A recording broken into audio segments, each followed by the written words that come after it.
Welcome to the New World Order Showcase Podcast. Your host, Jill Hart, the Coach's Alchemist. Couldn't be more excited to have you join us today. On this podcast, we celebrate the champions of change, the up-and-coming life, health and transformational coaches who are fearlessly stepping forward to make a difference in the world.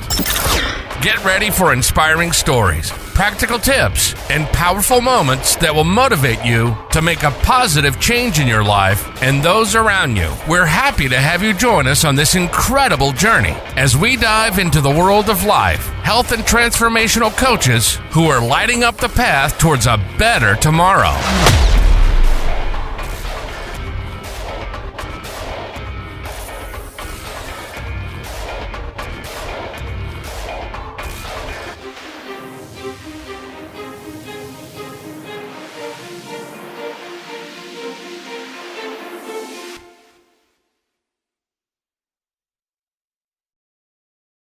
Hi, and welcome to the New World Order Showcase podcast. Today we're speaking with Amy Greene.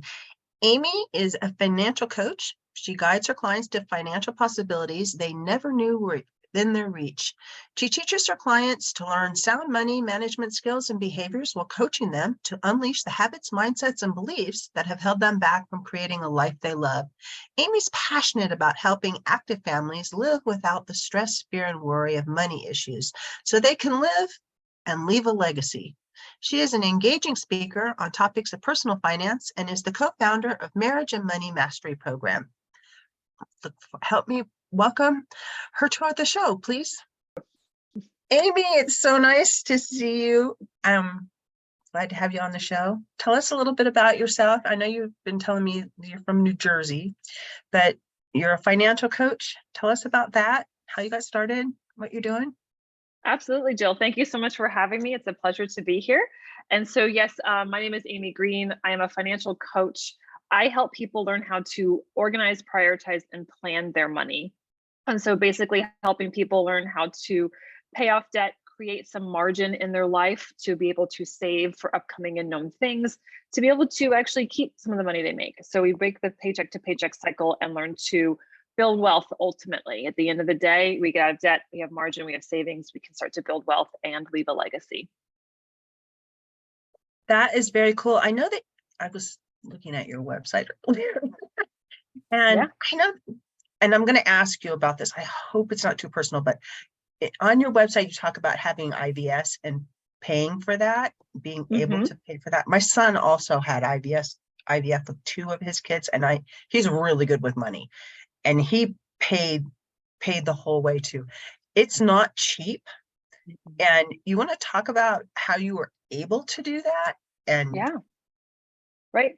So on the website, it talks about our debt journey, our debt-free journey, and how we got on a plan to pay off our debt. And we used the debt snowball, and we paid off $245,000 of debt. But during that time, which was 24 months, I lost my job, but then we were able to cash flow paying for a new roof, a new furnace, a new water heater, and a round of IVF. So my IVF journey is pretty big. We did 5 rounds total, 4 of which were covered by insurance. It's a New Jersey mandate for New Jersey employers.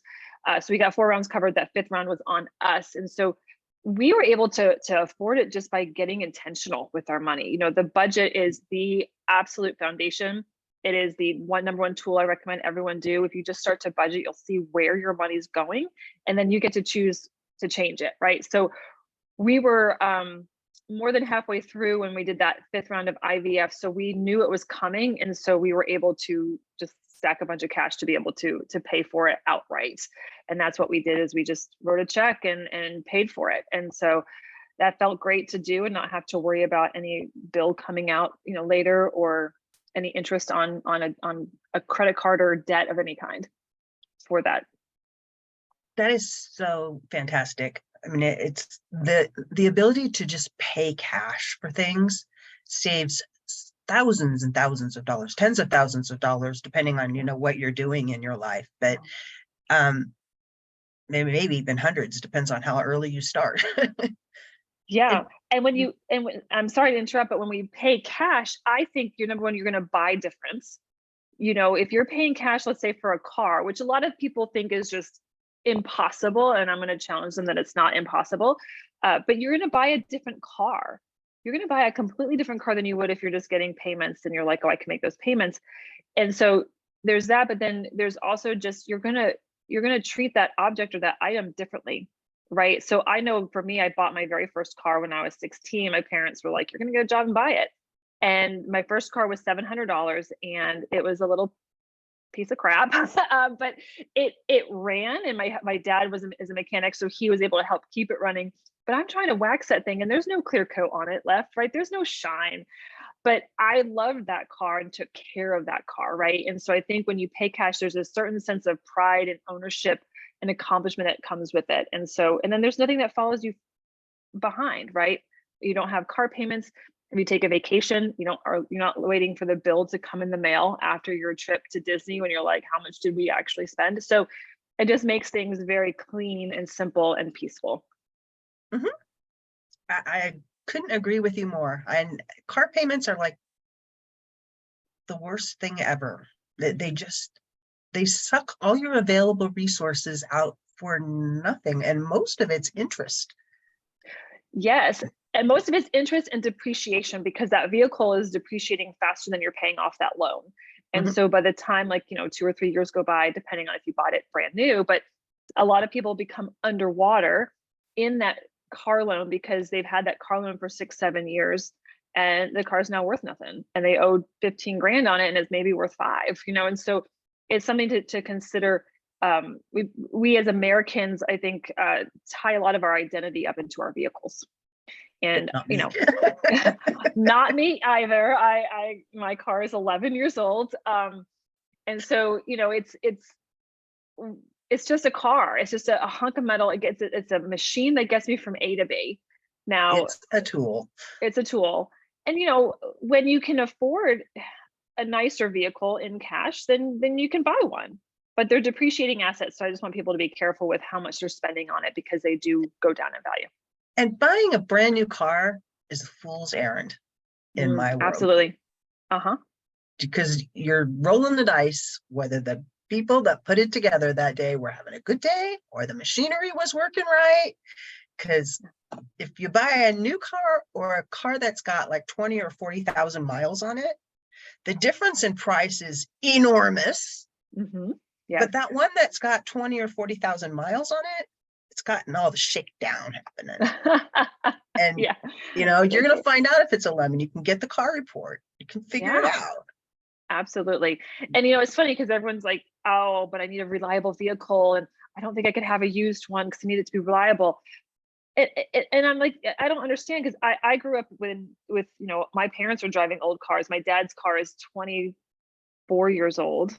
He's driving a 1999, and it still runs. He maintains it. It's only as reliable as you're willing to put the work in. And everyone gets all wigged out about going to the mechanic and having a $1,100 bill. And I'll tell you, my husband's car is a 2011, and we just got an $1,100 bill for a new computer. Well, it's a 12-year-old vehicle, and it's time. Sometimes these things break, and just like humans, we have to go to the doctor, and we might need getting fixed. We might need a knee replacement. We might need this. Our cars need it too. And it's so much cheaper to maintain the vehicle by going to the mechanic and getting it taken care of and doing what you need to do than it is to buy a brand new one. And so you can keep a car reliable. And if it's a lemon, you'll find out soon enough. Absolutely. But the minute you drive a car off a lot, it's a used vehicle anyway. Exactly. So, yeah. Just because you're the first one to drive it doesn't really mean much. Yeah. Go do, drive arounds, whatever they called. Test drive. Yeah. Go test drive them. Then you get the new car smell, and you get to, try out different cars if that's your thing. I would say don't do that. I would say don't do it, because when you test drive it, you get the fever, right? You get and it's hard to, sometimes for people, it's hard to say no. Yeah. Yeah, I do get that too. Yeah. No, and it happens hard to for me though, because I just don't. Buying cars is like the worst thing in my life. I absolutely hate it. It's I can buy houses all day long. Okay. Cars, nah. Yeah. Some of these transactions are a little complicated my 4-year-old was asking, how do you get the car up on the counter for the person to scan it? Right, Check right. out. I'm like, honey, it takes a little more than that. And she's like, well, how do you buy it? I was like, well, you sit at a desk with someone and you're signing a bunch of papers. And she's like, she didn't understand. So it's a little bit different. But yeah, buying a car, buying a house, they're complicated purchases for sure. So yeah. And they should take some thought before you get into them. Oh, absolutely. So I know we've been like diving deep into like cars. Yes. I could talk it all day long for sure. So what kinds of things do you help people with? How do you, I know that you do speaking as well as financial coaching, but how does all that look? Right. So a lot of what I do, I teach my clients very practical skills. So budgeting is a skill and it's something that doesn't happen right away. And, we learn to budget and we learn to adjust the budget as life happens. So we might miss budget in terms of, we think we spend $400 a month in groceries, or I'm going to say that's probably not true. You probably spend $600 or $700 based on your family size. You probably spend more than that. But things come up and people are like I had a client just yesterday. She said, oh my gosh, my Microsoft Office renewed, or it stopped allowing her to use it or save. And so she said, I had to renew it. It was the annual. And so she had to spend $110. So sometimes that's not a big deal. Some people can handle that, and absorb that into their budget. Some people are like, where is that money coming from? And so we just work through all those nuances. We work through a lot with couples, right? Their communication, their values, how are they handling their money? Are they managing money? Do they have separate accounts? Do they have it joint? What are they doing with it? And we talk through all of that with couples, just because money is very, very private, even when you're married. So, and it's hard if you're separate. Emotionally charged.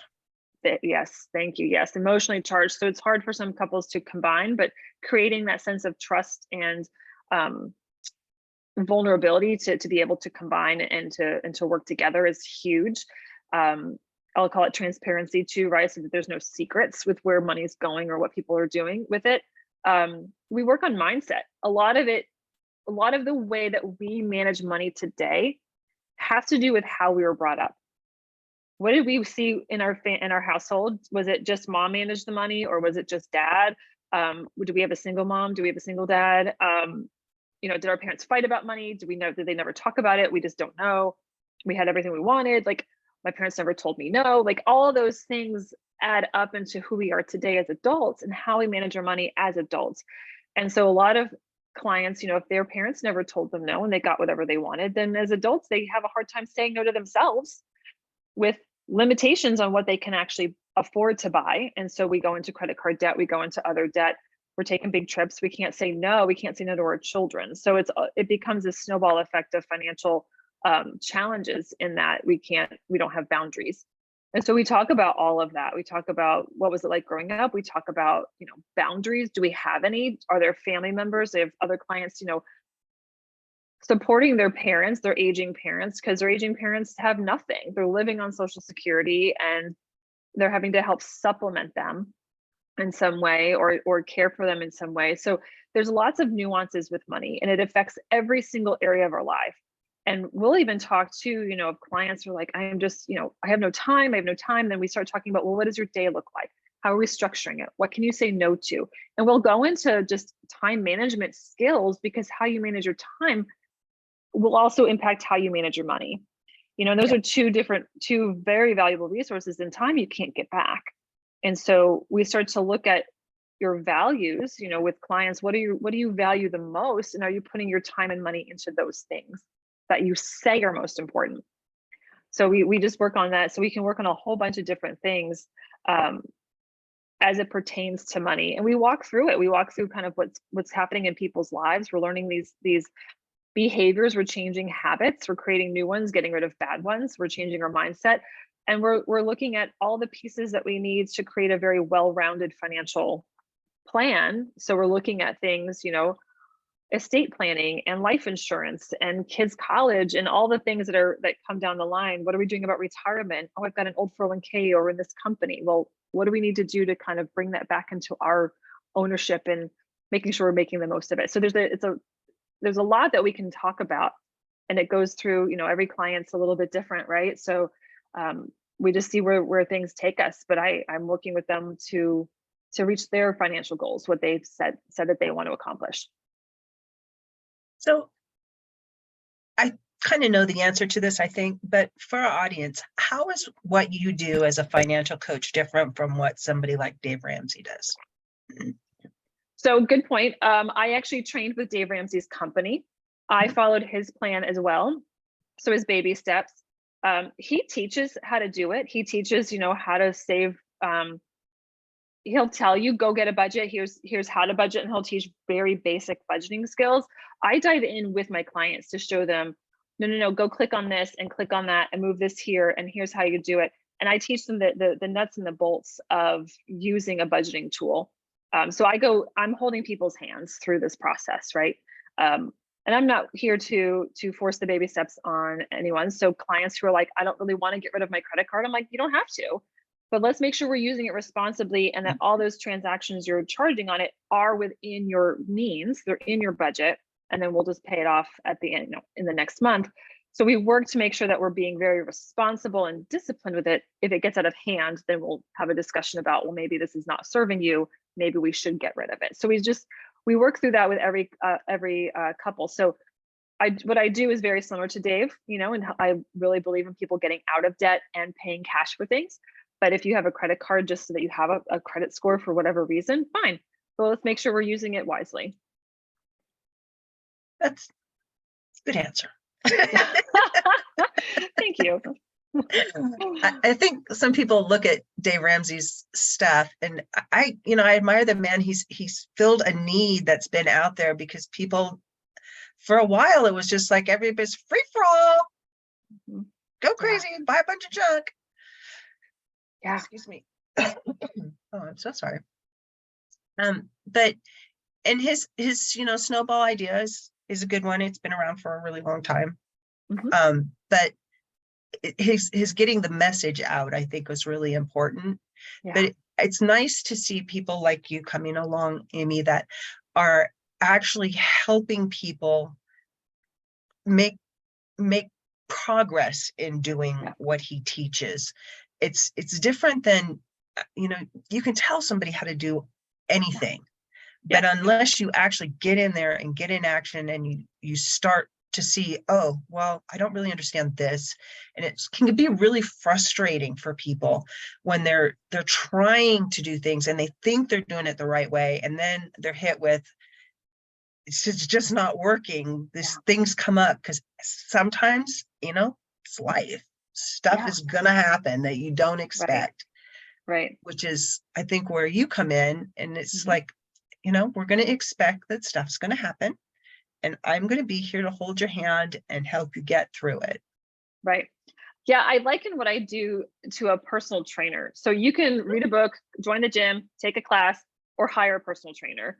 And the trainer is going to be the one to kick your butt, make you pick up heavier weights, do more reps, do different exercises, keep you accountable, all of those things that you wouldn't do necessarily on your own. If you're going to go to the gym by yourself, you're going to pick up lighter weights. You're going to, you know what I mean? You're going to just be like, yeah, that's enough. I've done enough today. It's fine. Where you have to be very, very self-motivated to push yourself, right? So that's what I do. I help push my clients, and I ask them, how hard can I push you? Not everyone wants to be pushed to the wall. Like, not everyone wants that. But if you want to fix your finances, how hard do you want to go?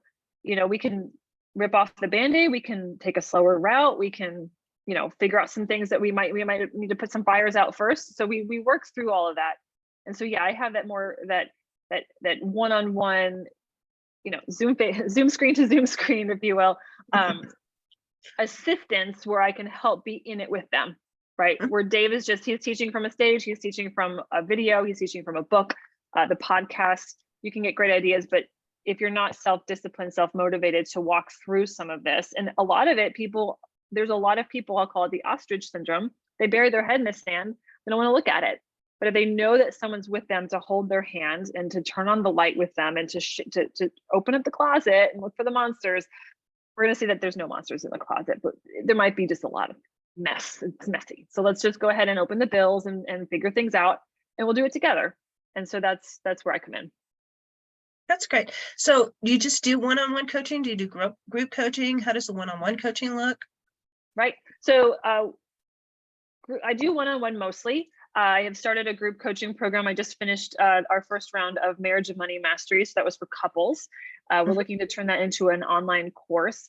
I am looking to start a group coaching program, but haven't launched it yet. Still in the kind of creation phases of a group program.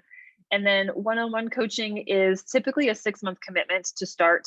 And we have a conversation first to assess where you are and what needs you have. And some people want to meet a lot, and some people can have more space and still get the work done. So everyone's in a different place as to what they need from me in terms of the one-on-one. But yeah, so both of those are great. And then I speak. So speaking to high schools or universities or organizations, anyone who's looking to bring in someone to share a message of hope and possibility with their finances. Going to college debt-free, people think is impossible, and I'm here to tell you it's not impossible. You might not be going to the fancy school you thought you were going to go to, but if you want to have a life of financial freedom in the future, let's make a smart choice today. We can talk about marriage, we can talk about all, there's lots of topics to share on money, but helping people understand that they have more power to change their financial future than just getting more money. It's a nice message to share. You can become a millionaire at any income. Yeah, you can. Yes, you can. And it's not hard. No, it's like $100. Yeah, it's $100 a month for 40 years. But if you don't have 40 years, then that dollar amount goes up. And so it's really just discipline. It's the discipline to want that more than whatever you could spend it on today. Mm-hmm. Yeah, but we talk about in line of that, it's well, okay, if you have a low income, well, how can we bring your income up? What do you want to do? And we can talk more about ways to increase income. You're never stuck. You're never stuck where you are. If you're stuck, then that's a choice you made to stay there. I have a great quote from Ken Coleman, who works with Ramsey. You're not stuck. You've just decided to stay where you are. And so it's choosing to get unstuck. It's always a decision. Everything Absolutely. in life is a decision. And even if you think you're not making a decision, you've made a decision. No decision is a decision. So absolutely. Yeah. And it's tough because there's a lot of fear involved with decisions sometimes, right? We can be afraid, we can feel uncomfortable, but I'm going to tell you guys, lean into the discomfort, because that's where the magic happens. It's in the discomfort. And you discover so much about yourself, whether it's, finances or just your life in general. Yeah. It's those places you're afraid to look. That you need to look the most. And it's usually never as bad as you think it is. Right. That little message that goes around in a loop in your brain, it's just a message. You can ignore it. It's like advertising on television. You're going to see lots of those flashes, but the more you tell it, I'm not interested in reacting to that today. Right. The less it'll happen. Yeah, absolutely. And these are messages we've probably, picked up from childhood that we needed to survive, and they've carried us forward, but they don't serve us today, right? So absolutely, just being like, hi, I see you fear, I see you doubt, I see you whatever. I've got this. You can sit down now. Yeah. Or that might have been true yesterday, but today is different. Just, today is different. Even if it's just for this 30 minutes, minutes, I'm going to be okay, and I don't need to think about that. Right. Exactly. Yeah. So what's the biggest message you'd like? Well, let's ask you this. What's your biggest struggle with your business right now? Would you say? With my business, I work from home. I have little kids. I have a 4-year-old. She'll be 5 soon. And I have a 9-year-old. I think it's scale right now is scaling because time is limited. So how many one-on-one clients? So that's why I'm talking about group coaching, talking about speaking. What are some things I can do to expand the business, increase revenue? But it's not just increasing revenue for me personally. It's increasing my impact for others. How can I touch more lives and share a message of hope? So that's kind of like my challenge, and it's summer. So like the summer hours get a little compressed, just given that things change a bit in the summertime. But yeah, that would be I would say my biggest challenge is more like adjusting to scale. I have an idea for you. I'll share with you after the show. But okay, perfect. When you were talking to schools, but anyway, back to what we're talking about here. What what's the biggest message you want to leave for everyone?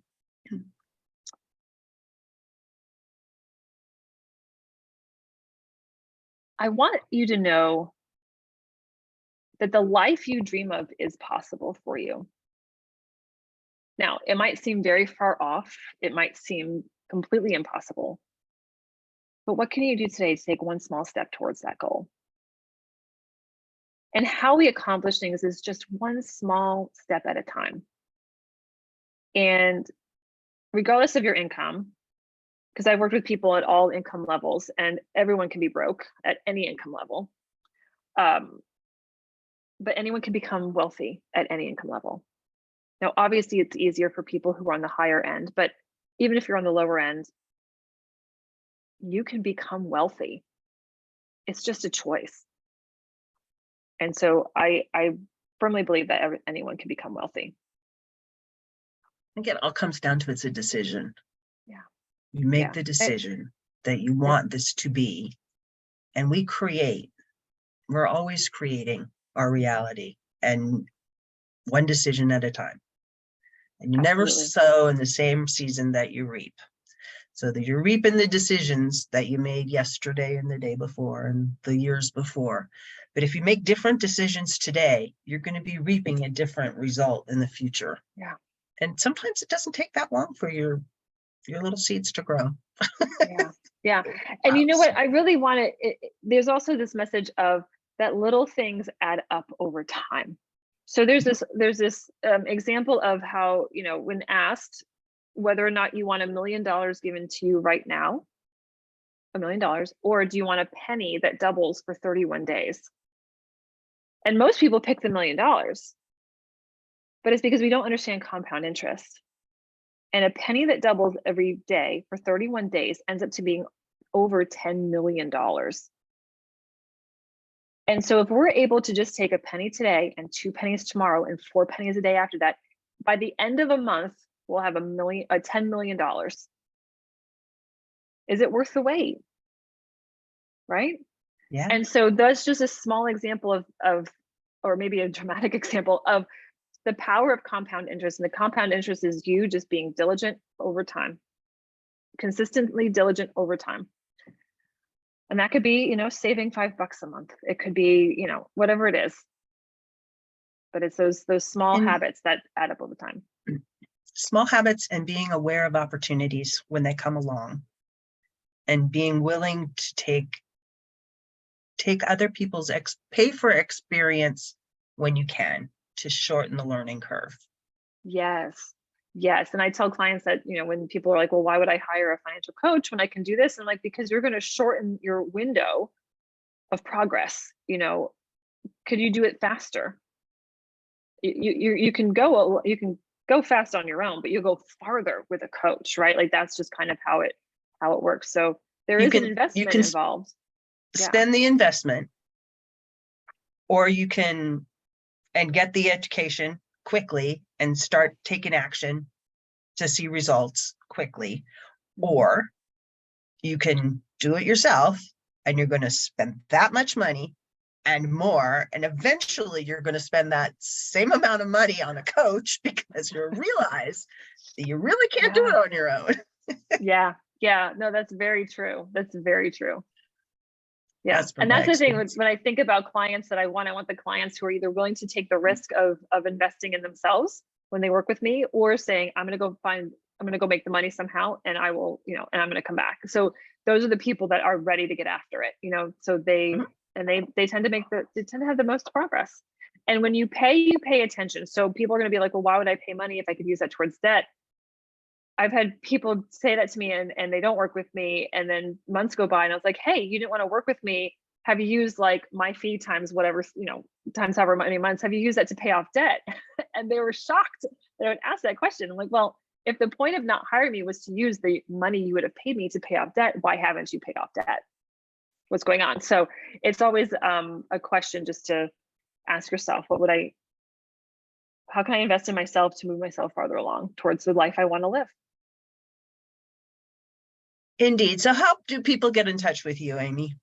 Sure. So they can find me online at Amy Greene with an extra E. So GreeneFC, as in financialcoach.com. They can find me at Amy Greene FC on Instagram, Facebook, and LinkedIn as well. Perfect. Thanks so much for joining us today. Absolutely. Thank you, Jill. Thank you so much for tuning in to another empowering episode of the You World Order Showcase podcast. We hope you've enjoyed hearing from our incredible life, health, and transformational coaches who are making a profound impact on the world. Remember, change begins with you, and you have the power to transform your life and the lives of others. If you want to take that next step and unlock your true potential, visit thecoachesalchemist.com, where you can find the 3 ways we can help you for free to spin your talent into gold with clarity, a system, and a plan. Don't forget to hit the subscribe button so you never miss an inspiring episode. And if you enjoyed today's show, we'd greatly appreciate it if you could leave us a review on your favorite podcast platform. Your feedback means the world to us and helps us reach more people with our positive message. Stay connected with us on social media for updates, behind-the-scenes content, and upcoming guest announcements. You can find us on Facebook at the You World Order or simply visit thecoachesalchemist.com.